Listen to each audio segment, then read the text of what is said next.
देशमुख परिवारात कुणी असो, मग ते धीरजभाई असतील, अमितभाई असतील, दिलीपराव साहेब असतील किंवा स्वर्गीय विलासराव साहेब असतील, त्यांचं नेतृत्व एवढं कुशल आहे, एवढं सुंदर आहे, भरपूर सुंदर आहे. अहो वरून जरी बोलत असलं कुणी तर मनातून सगळं आमचं ती दुसरं दिसतच नाही, फक्त विलासराव देशमुखचं चित्र दिसते. आणि त्याच्या पुढे त्यांचे बिपिले काम करायलेले साहेब, अमित भाई असेल, धीरज भाई असेल, काम करतेच. मुख्य करता करविता जर चांगला असेल तर ती जनता बी तशी निघाल ना हो.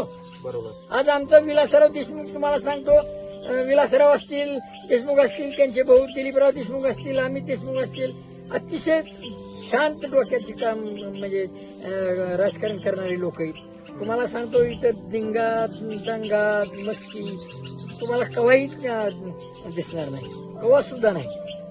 मग हिंदू मुस्लिम असतील, इतर कुठला समाज असेल, सगळे आम्ही एकमेकाचे खेळ मिळणं आम्ही लातूर जिल्ह्यामध्ये वावरतो, नांदतो.